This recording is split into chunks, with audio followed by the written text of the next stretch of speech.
Bersyukur kita kehadrat Allah Subhanahu wa Ta'ala dengan berkat taufik dan hidayahnya, sehingga kita bisa berkumpul, bermajlis, bersilaturahmi dan beriktikaf di dalam masjid ini.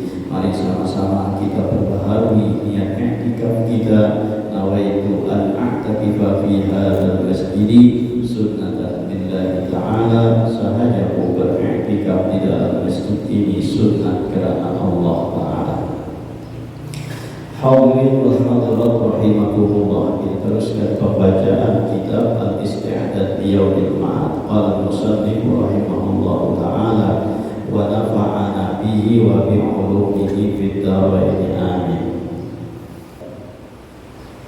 Maktubun fit Taurati man tazawwada bid dunya sara yaumal qiyamati aminan min adabillahi wa man tarakal hasada sara yaumal qiyamati mahmudan ala ru'usil khalaiqi wa man taraka hubbar riyasati sara yaumal qiyamati azizan indal malikil jabbari, dan seterusnya. Nah, masih banyak tentang wasiat-wasiat yang tertulis di dalam kitab Taurat. Berkata Wahab bin Manbah, Wahab bin Manbah, beliau ini adalah seorang yang ahli sejarah tentang kitab-kitab terdahulu, yaitu kitab-kitab sebelum Al-Quran. Sehingga beliau ini banyak meriwayatkan tentang cerita-cerita Israiliyat. Nah, di antaranya beliau mengatakan maktubun fit Taurati, tertulis di dalam kitab Taurat, kitab yang Allah turunkan kepada Nabi Musa alaihi salam. Ya, ingat kan ini? Ya kan kitab itu 4 turun kepada Nabi 4 orang, dan Nabi dan Rasul dari 4 orang yang diturunkan kitab, yaitu Nabi Musa dengan kitab Tauratnya, Nabi Daud dengan kitab Zaburnya, Nabi Isa dengan kitab Injilnya, dan Nabi Muhammad SAW dengan kitab, dengan bahasanya, dengan kitabnya Al-Quran. Nah, itu wajib bagi kita mengetahui itu, ya kan? Kitab Taurat, Zabur, Injil, dan Al-Quran. Jadi wajib bagi kita hukumnya untuk mengetahui. Nah, bila kada ingat boleh pulang bahasanya, ya kan? Jadi lagi halus hafal, Katuha kada hafal lagi, misalnya Katuha kada ingat lagi. Nah, wajib tuh kalau mau ulangnya harus tahu, wajib tahu lah.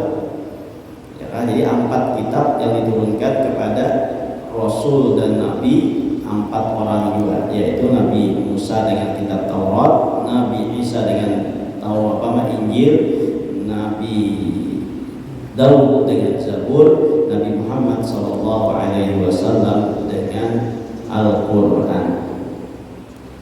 Cuma lebih jauh pulang tuh bahasanya apa-apa aja. Nah, bisa ada paham pulang, bisa ada tahu pulangnya, atau bisa ada ingat pulangnya, ya kan? Zabur bahasanya apa ya? Oh, Zabur bahasanya apa?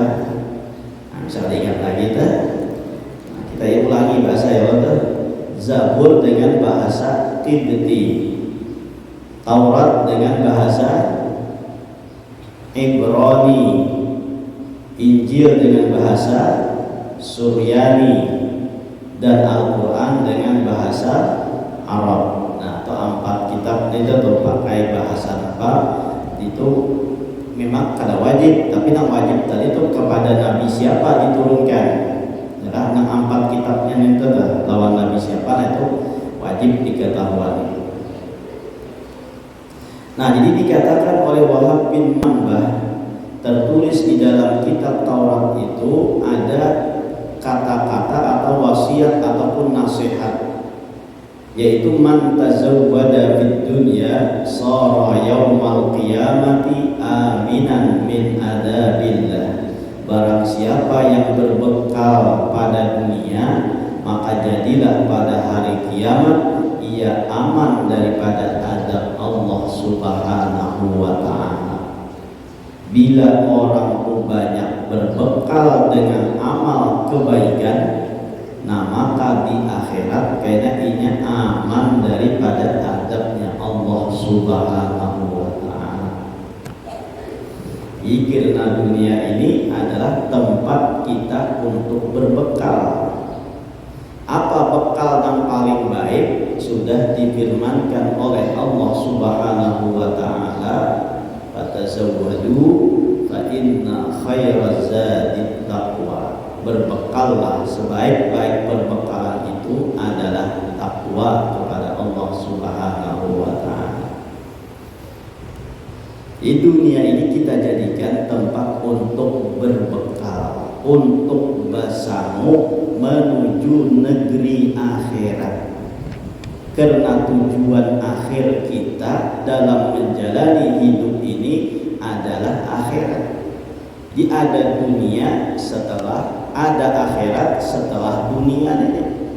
Dan akhirat itu adalah tempat kekal abadi yang selama-lamanya.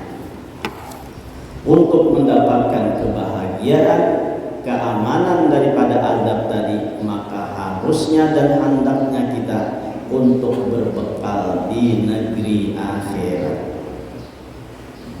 Duduk nang kayak ini merupakan bentuk kita untuk berbekal ke negeri akhirat.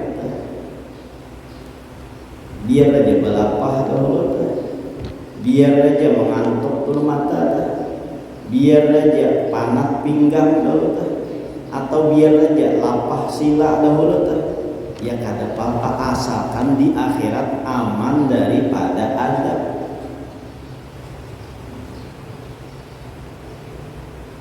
Ujar Sayyiduna Abu Bakar As-Siddiq mengatakan, man dakhalal qabra bila zadin faka'annama raqibal bahra bila safinatin.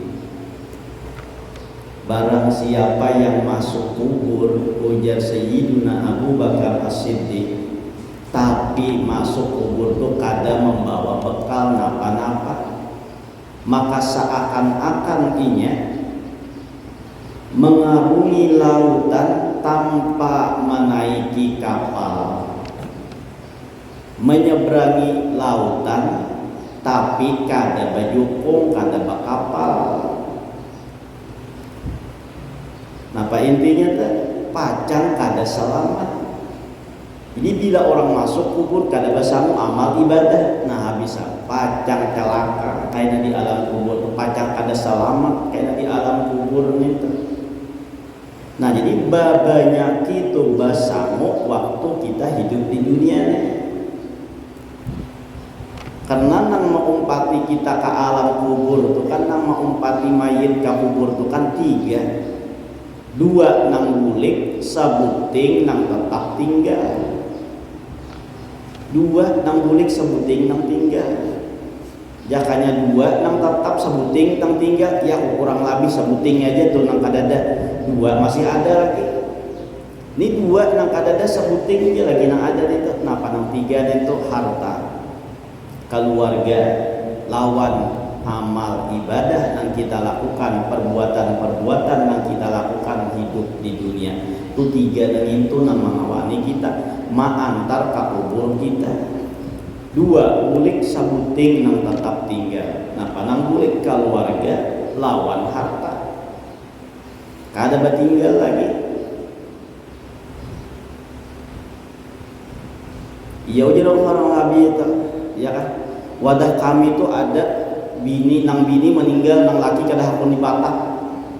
Ya, ujar orang Nabi itu ada wadah kami itu bininya meninggal, nang laki kada hakun dipatak. Nyatain nang laki masih hidup, apa dipatak? Ya kan? Nah itu kada hakun bertinggal umpat ke kubur itu nya. Udah sudah meninggal, nang bini itu, nang binian dikubur, nang laki pulik ke rumahnya. Adalah sebelah kawin nang pulangnya, ya kan? Nah itulah hidup kita di dunia ini. Jadi dua nang bulik sabuting nang tetap tinggal. Nah panang bulik itu tadi. Nah keluarga lawan harta. Kada ketinggalan harta di dalam kubur itu. Ya kan? Kalau kita umat Islam tadi, kalau agama lain ada bang besang duitnya. Nang besangun apa tuh macam-macam untuk masuk ke kubur tuh ada, tapi itu lain agama Islam ya kan. Agama kita agama Islam nih ada lagi besangun harta apa segala macam nang maumpati masuk ke alam kubur tuh iya perbuatan sewaktu hidup di dunia. Ini kita duduk nang kayak ini nah diterima oleh Allah kayak ini nang menamani kita nang mengawali kita di alam kubur kayak. Maka bila kada besangu kayak orang menyeberangi lautan tapi kada naik kapal, kada ba jukung, kada ba perahu, kada ba alat transportasinya, nah maka orang tersebut akan celaka bahkan akan tenggelam. Jangankan nang kada bisa bakunyung, nang bisa bakunyung kan pun menyeberangi lautan bisa mati di tengah lautan minta. Ya kan? Orang yang di tengah lautan tuh nang apa? Nang diharapakan. Napa harapan? Nang di tengah lautan minta. Hendak minta emas ya, ada. Hendak minta toko nengganal kah? Ada. Hendak minta rumah nang bertingkat kah? Ada. Hendak minta kendaraan nang mewah kah? Kada gue. Napa nang dikahandakinya paling kada atau nang dikahandakinya palampung. Ya kan? Nang dikahandakinya napa? Ban. Nang bakumpa, nang berisi angin, itu aja nang dikahandakinya. Seapa ada harganya ban itu? Tapi itulah nang paling berharga lawan orang nang ada di tengah-tengah lautan itu. Nang timbul tinggalan itu tuh tawari amas sakilo hendak kan artinya hakon pan tambah tinggalan benaham bebawaan amas pulangnya kota hantu kada berharga lagi nih tuh. Jabatan rumah nang bagus kendaraan nang mewah itu kada ada harganya lagi mun sudah ada di alam kubur kada ada harganya lagi nih tuh. Kada ada manfaatnya lagi nih tuh. Nah kecuali nang buat ahli waris ini ha, nang memanfaatkan, nang paham lawan nang sudah meninggal nenek, halo mengirimi mawakapakan, ada sidin, apa diwakapakan duit sidin atau diwakapakan apa tak? Diwakapakan, apa tuh mengirimi sidin nang sudah meninggal dunia. Nah untung ahli warisnya paham nenek. Mun ahli warisnya kada paham dibawa maksiat pulang ya Allah tak dua kali sakit. Mana batuhuk mengumpulkan dunia kada tanik mati imbah tu meninggal pulang duitnya dibawa maksiat oleh ahli warisnya pulang sudah kada tanik mati sudah kada menikmati duit harta tadi orangnya sudah meninggal maka duitnya dibawa pulang untuk kemaksiatan. Na'udzubillah. Amunnya misalnya mengumpulkan harta batuhuk meninggal dunia kada tanik mati masih ada harapan juga tuh kalau nang ahli waris nih mawakapakan menyadakahkan pahalanya untuk nang meninggal nah tuh masih ada nah pandarannya masih mending lah kita daripada tadi mana sudah bertuhuk mengumpulkan sembahyang kada kewajiban parai segala macam dapat harta meninggal dunia kada tarik mati harta tadi diwaris oleh ahli waris pulang lalu ahli warisnya membawa kemaksiatan pulang nah ini sakit lalu. Nah jadi kita hidup di dunia ini bawa untuk berbekal bawa untuk beramal mumpung masih sehat masih kuat masih kawah lagi untuk berbuat kebaikan. Nah lakukanlah kebaikan itu sebanyak-banyaknya. Apapun yang kita lakukan hidup di dunia ini karena akan mendapatkan balasan kita. Sekecil apapun kebaikan yang kita lakukan akan kita terima kebaikan kita. Tapi sebaliknya pula, sekecil apapun kejahatan dan kemaksiatan yang dilakukan, maka akan diterima balasannya. Nah, tergantung, in khairan fa khairun wa in syarran fa syarrun kama tadinu tudan. Jika baik dibalas baik, jika jahat dibalas jahat pula. Seperti mana kamu berbuat, seperti itulah kamu dibalas. Seperti mana kamu menanam, seperti itulah kamu menuai. Bila bertanam di lungka, nah maka juga kayak memanennya di lungka juga. Bila bertanam asam, maka kayak panennya asam juga. Bila bertanam bani, maka nang dikatam bani juga. Seperti mana kita menebur, seperti itulah kita menuai. Kalau dalam kehidupan ini kita tebur dengan benih-benih kebaikan, maka di akhirat nanti kita akan memanen kebaikan-kebaikan. Tapi sebaliknya, na'udzubillah, apabila di dunia ini menebur benih-benih kejahatan, nah maka di akhirat pun akan memanen dari kejahatan yang dilakukan tersebut. Pilihan ada lawan kita. Nah, sadarlah kita hidup di dunia ini. Jangan memanting akan dunia, jangan maasiakan dunia.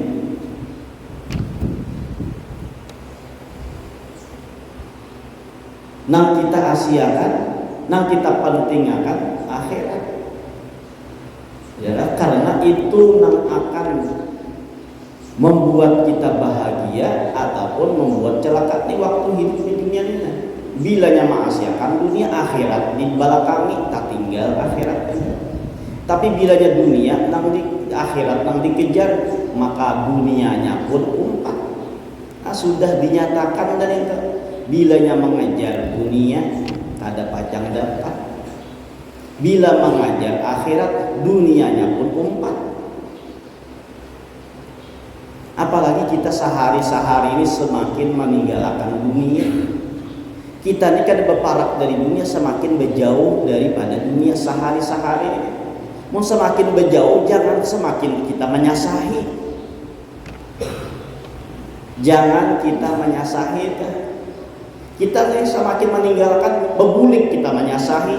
Kalapahan kita dapatnya ada. Misalnya tuh nang kaya naik napa jurang tuh, nang tangga benaik nang berjalan seorang tuh kayak gitu. Nah benarannya ekskavator kan, benarannya tuh tahu jualan tuh. Nah, bilanya kita mau tuh menuruti sesuai arusnya nyaman, ya kan? Bila naik tuh, bagaimana kita umpat naik kan juga. Bila turun tuh, bagaimana kita umpat turun kan juga. Tapi bila naik kita membelakangi, bila naik tuh kita berturun, nah kada pacang sampai, ya kan? Naik lift tuh, ya kan? Nah, naik ke atas seorang berturun, tuh kada pacang sampai nih tuh. Kasih situ aja. Nah, kayak itu pang kita mengejar dunia. Ini kan kita nih menuju arusnya tuh ke negeri akhirat. Lalu kita membelakangi akhirat, menghadap ke dunia nih. Nah, ini kada pacang sampai dunia ini, kada pacang kita dapatkan. Lapahnya aja ada, hingal-hingalnya aja ada, sampailah kada. Kayak itulah gambaran kita. Nah, mengumpati arus, yaitu menuju akhirat kita. Dan semakin hari kita semakin menjauh daripada dunia. Mungkin kita berpaling, lalu mengajar dunia, nah kita tinggalkan tadi. Iya, nah kayak orang naik liftnya naik ke atas, seorang berturun, ada pacang sampai. Nah ada tuh lapahnya aja di situ-situ pang tagana. Nah, jadi dunia ini kita jadikan alat untuk mendapatkan kebahagiaan negeri akhirat. Berbekal dengan bekal akhirat, maka di akhirat kita akan aman daripada azab Allah Subhanahu wa ta'ala. Jangan tertipu dengan kehidupan dunia. Pancap juga sudah dibicarakan. Sekira kita selamat dari dunia itu bagaimana? Jangan kita terpedaya dengan kehidupan dunia, dan jangan kita masuk seluruhnya ke dalam dunia. Walaupun kita ada di dunia, tapi jangan kita rakus dengan kehidupan dunia. Itu contohnya nang kaya dunia ini, kehidupan dunia ini nang kaya apa tuh ngarannya semut lawan madu. Itu contoh nang nyaman kan untuk digambarkan bagaimana kehidupan dunia kita ini. Semut lawan madu. Nah, madu itu andap ya dalam wadah. Kadalawas sakaina tuh dihurung oleh samut. Kayak itu bah. Dihurung samut tuh kayaknya. Bilanya semut ini mahurung madu tadi masuk ke dalam madu itu, menujunya ke tengah-tengah madu itu, itihi ya semut tadi pacang mati jangan. Itu bah, pacang mati.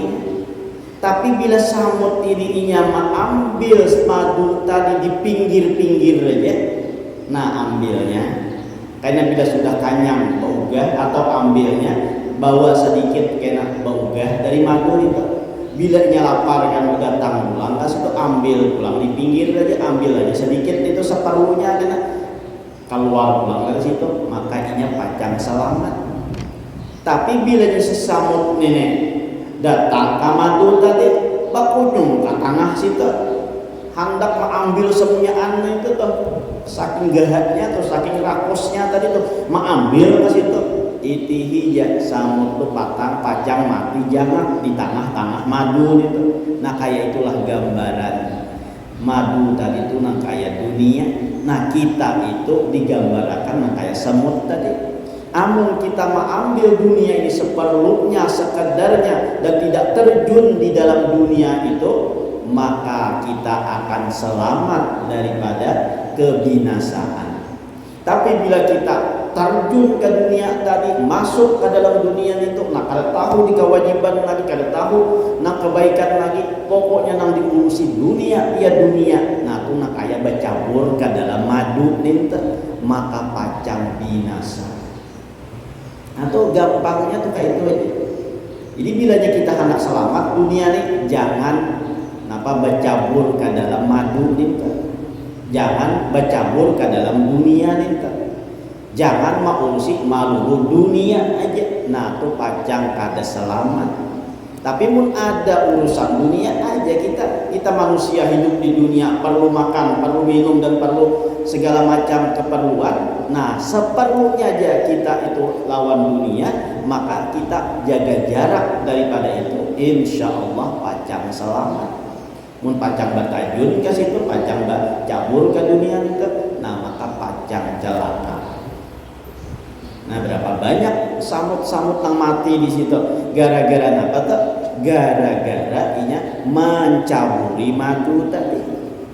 Nah maka kita harus mengambil iktibar lawan samut nang mati jangan itu.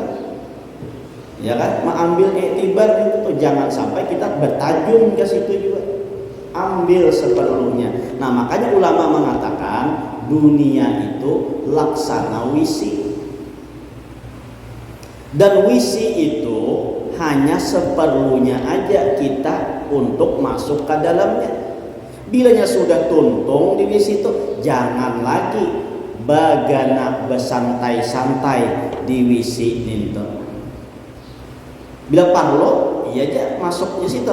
Bila sudah tuntung, karena keluar lagi, jangan lagi bagana merapak duduk di situ. Ya kan ada juga orang yang merapak duduk tuh, apalagi sang rokok. Nah, bila habis hanyar, padahal tak ada digawi di situ. Nyaman kada, tapi nya merasa nikmat nih. Nah kayak itu juga orang yang mabuk dunia deh. Nya merasa nyaman, merasa nikmat, padahal aja lapah di situ. Mau urus dunia ini lapah. Ya mau urus dunia tuh lapah. Kenapa jadi lapah? Itu dunia ini mana ada nyamannya? Dunia ini mana ada nang langsung tuh kita dapat akad ada lapah sabarataan. Nah orang yang mendapatkan harta dunia tuh tuhuk dulu hanya dapat kada langsung dapat pang gugur napa tuh di hadapan duitnya, kada berusaha nah tuh. Jadi kada ada nyamannya dunia tuh kaya kada dalam WC itu apa nyamannya di WC itu. Tapi bila orang sudah mabukan tadi itu, nah rasa nyaman santai jadi di situ marute apa memadat ke jurang di dalam jamban itu atau di dalam WC itu tuh. Ya kada merasa kada berbau, kada merasa berbau apa segala macam lagi tuh. Karena sudah kayak nyamanan itu pangkat itu. Nah jadi ujar ulama bahwa dunia itu nang kaya WC. Artinya kita datang ke dunia itu seperlunya aja. Bila sudah kada perlu lagi, jangan kita merapat duduk di dalam WC itu. Karena kita perlu penglawan WC itu mau kada mau bakami selanjut buang hajat ya kata pasti itu. Nah tapi sepasti itunya aja, amunnya sudah tuntuk keluar aja lagi. Apalagi misalnya kada ada perlu apa-apa, karena kami kada buang hajat kada, lalu duduk di sini. Nah, itu makinnya ini tuh. Ya kan? Perlu apa kada lawan dunia misalnya, duit sudah banyak besi, harta sudah ada, nang dimakan sudah terjamin misalnya tuh. Iya masih aja mencari dunia. Misalnya tuh, bahkan sampai tadi tuh meninggalkan kewajiban. Nah tuh bujur-bujur tak tipu nang itu. Orang ini kada perlu lagi lawan dunia itu tuh. Ya kan? Masih aja masuk ke WC itu. Nah, duduk santai di WC. Apa perlunya duduk santai di situ? Nah, kayak itu tuh ibaratnya orang ini sudah berisi dunia, orang ini sudah makan hidupnya terjamin, segala macam sudah ada. Nah, jangan dia lagi mengurusi dunia, akhirat pulang yang diurusi, basangu pulang pacang akhirat mana sangu seorang pacang akhirat. Jangan yang dipikirkan tuh bahagia masa tua aja. Nah masa imbah mati itu pulang tuh. Nah ngapa? Nah pacang membuat kita bahagia. Ayo pikirkan tuh kita amal nang mana. Sakiranya kita nih menghantarkan kita ke dalam surga tuh amal nang mana. Nah coba kita mau merenung lagi. Sembahyang kadang na wajibnya aja. Kadang na wajib tuh ganta paksa nggawi. Bersedekah tuh dalam sehari-sehari kadang bersedekah kadang kada juga, bahkan kadang meminta sedekah lawan orang lain misalnya tuh. Puasa hanya di bulan Ramadan aja, di lain-lain Ramadan, di luar Ramadan kada suah puasa. Nah lalu namun kita pikirkan tuh seandainya aku masuk ke dalam surga, amalku nang mana nang pancang membawa aku masuk ke dalam surga nang itu. Mungkin kita mau berpikir nah kayak ini nih, insya Allah sadar aja kita hidup di dunia ini. Nah lalu mau beramal, lalu mau menggawi nang sunat nang ini, mungkin nang sunat. Karena pancang menyelamatkan aku di negeri akhirat, gawi nang sunat. Lalu pulang nang sunat nang lain, gawi pulang mungkin nang ini, nang menyelamatkan aku nang pancang di negeri akhirat, gawi pulang. Nah lalu mau tuh menggawi nang sunat nang wajibnya itu sudah, nang sunat pun akan digawi karena mau memikirkan mun aku tuh hendak masuk surga, amal nang mana nang pacang membawa aku ke dalam surga. Nah hitung dahulu teh ya kan, tiketku nih pacang nukar tiket nih mana duitnya mun hendak teh. Nah istilahnya mana nukar tiket gitu loh teh. Nah jadi amal nang mana nang membawa kita pacang masuk ke dalam surga itu. Nah lalu di situ pun mau insya Allah tuh rajin ya beramal ibadah, lalu nang sunat digawi, nang wajibnya sudahnya digawi sudah, nang sunatnya pulang ditambahi. Nah mungkin nang sunat nang ini nang mengantarakan aku masuk ke dalam surga. Nah mungkin nang sunat ini nang mengantarakan, mungkin nang ini. Nah akhirnya semuanya amal nang sunat tadi dikerjakan dengan sebaik-baiknya. Mun merasa seorang sudah masuk surga, ya kan, mun merasa tuh asas seorang masuk surga sudah, rasa kada mungkin pak aku masuk neraka. Nah lalu mau poler tuh ibadah jadinya rasa masuk surga tuh pak sudah. Nah jadi hidup di dunia ini berbekal untuk negeri akhirat, maka orang yang berbekal pada dunia jadilah nanti di negeri akhirat aman daripada azab Allah. Wa man tarakal hasada shara yaumal qiyamati mahmudan ala ruhusil khalaiqi. Barang siapa yang meninggalkan dengki, iri hati, sara yaumil qiyamati, maka jadilah pada hari kiamat mahmudan ala ruhusil khalaiqi, dipuji di hadapan para makhluk. Bila orang di dunia ini kada bersifat iri dengki, kada bersifat hasad, maka karena di akhirat akan dipuji oleh Allah di hadapan seluruh malaikat dan seluruh manusia dan seluruh makhluk yang lain. Dipuji oleh Allah di seluruh di hari kiamat ala rusul khalaik, atas seluruh makhluk. Nah, bukan khalik bukan makhluk aja, tetapi khalaik jamak, berarti seluruh makhluk. Nah, ianya di hadapan para manusia, para malaikat. Nah, jadi jangan ada ulang di dalam hati kita tuh bersifat dengki, bersifat iri. Nah, apa iri ini tuh? Iri ini tuh mun diistilahkan yang nyamannya tuh melihat orang sedih, senang melihat orang sedih, sedih melihat orang senang. Itu iri tuh. Bila orang dapat nikmat, seorang merasa kada nyaman, iri. Bila orang dapat musibah, seorang merasa suka, gembira, nah itu iri juga kita. Menginginkan nikmat dari orang lain itu hilang daripadanya, nah itu adalah orang yang iri. Kada nyaman melihat orang dapat nikmat, tapi merasa senang bila orang dapat musibah. Nah, itu adalah sifat iri dengki ada di dalam hatinya. Nah, sifat iri dengki ini biasanya tuh masuknya itu adalah kepada orang yang satu profesi. Nah, itu yang paling banyak masuknya sifat iri dengki ini. Jalan masuknya iri dengki ini biasanya dalam satu profesi. Itu kebanyakan. Misalnya guru lawan guru, nah itu mau tuh badadengkian. Petani sesama petani mau tuh badadengkian. Tetangga sama tetangga mau tuh badadengkian. Pedagang sama pedagang sama, jualannya pulang makinnya sama jualannya tuh. Nah tuh mau tuh badadengkian. Biasanya kebanyakan sifat dengki ini muncul dari satu profesi yang sama. Guru sama guru, hati-hati. Saikung dipakai di masyarakat, saikung kalau dipakai masyarakat. Nah itu bisa tuh nah kalau dipakai itu iri dengki jadinya beda.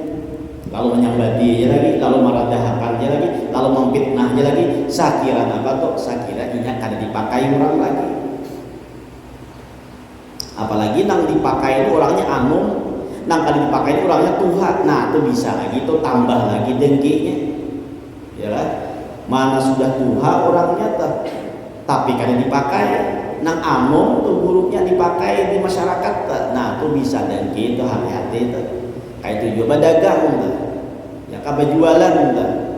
Nah saikung payu, saikung kada, padahal yang dijualakan sama aja tuh jualannya. Nah tuh hati-hati.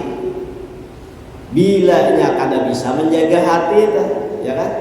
Tuh bisa ada kayak fitnahnya kan, menyambati kayak tuh, bahkan tuh membunuh akhirnya orang yang dengki ini. Siapa buktinya? Qabil Habil. Itu buktinya. Nya ini dengki ini masuknya lawan siapa aja masuk, bahkan lawan dang sanak aja tuh masuk. Ayo iri dengki ini luar biasa jahatnya tuh. Bukan lawan orang lain, lawan dang sanak aja tuh masuk. Bahkan lawan dang sanak aja sampai membunuh tuh. Gara-gara apa? Gara-gara iri dengki ini. Nah maka bila orang ini bersih daripada sifat iri dengki, kayaknya di hari akhirat akan dipuji di hadapan para makhluknya Allah Subhanahu wa ta'ala. Nah kayak apa menghilangi dengki ini? Menghilangi dengki itu nyaman aja, pangsambatannya tak perlu mujahadah. Kenapa? Kembaliakan lawan Allah. Jadi orang yang dapat nikmat itu sudah dipilih oleh Allah. Kada betahapang Allah sudah memilihnya itu. Inya orang dengki itu merasa salah. Nikmat tuh seharusnya lawan inya, kada lawan orang nangin tuh. Nah, merasa salah Allah mandak nikmat lawan orang itu seharusnya lawan inya. Tuh anggapan orang dengki kayak itu. Jadi merasa menyalahkan Allah Ta'ala tuh. Kenapa? Jadi inya yang dapat nikmat seharusnya aku yang dapat nikmat itu. Nah itu tuh perasaan dengki jadinya muncul.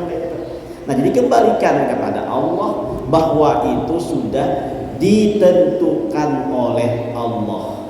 Itu sudah dikehendaki oleh Allah. Dzalika fadlullahi yu'tihi may yasha.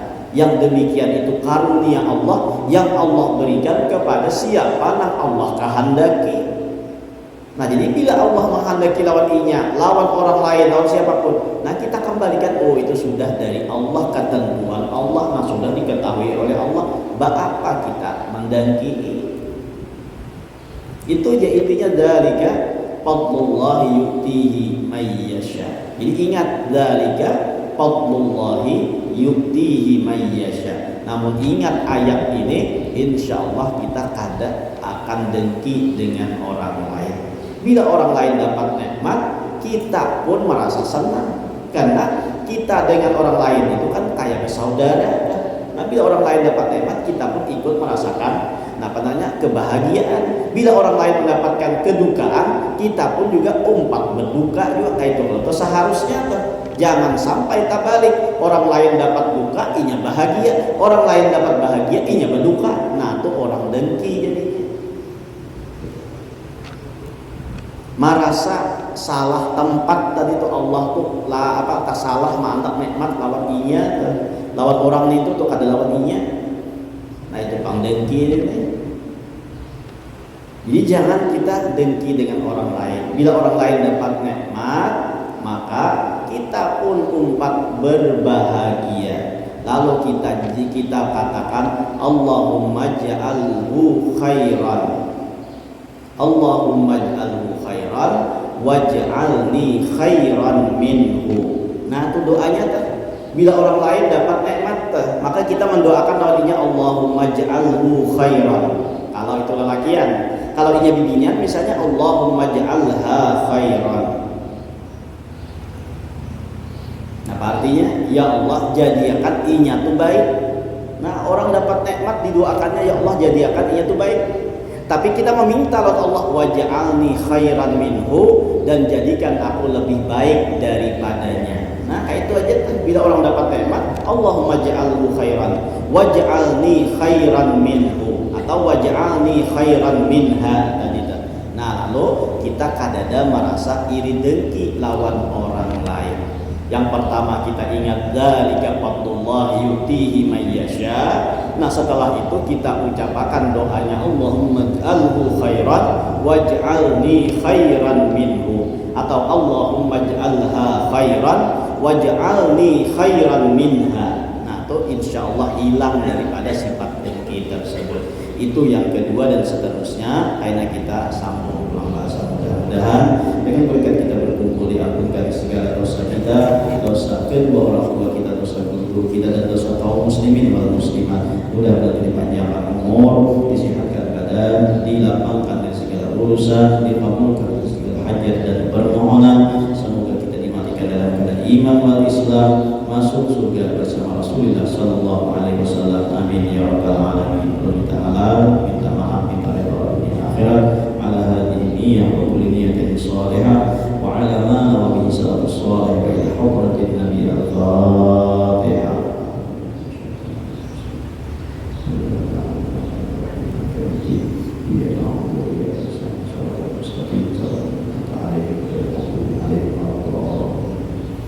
Bismillahirrahmanirrahim. Alhamdulillahirabbil alamin wassalatu wassalamu ala sayyidina Muhammadin wa ala alihi washabihi ajma'in. Wanfa'na bima 'allamtana wa 'allimna ma yanfa'una wa zidna ilma. Allahumma faqihna fid-din wa 'allimna ta'wil. Allahumma inna nas'aluka fahman nabiyyin wa hifdhal mursalin wa ilhamal malaikatil muqarrabin bi rahmatika ya arhamar rahimin. Rabbana atina fid dunya hasanatan wa fil akhirati hasanatan wa qina adzabannar. Subhanaka wa bihamdika asyhadu an la ilaha illa anta wa astaghfiruka wa atubu ilaik. Wassallallahu ala sayyidina Muhammadin wa ala alihi wa sahbihi wa sallam. Alhamdulillahi rabbil alamin.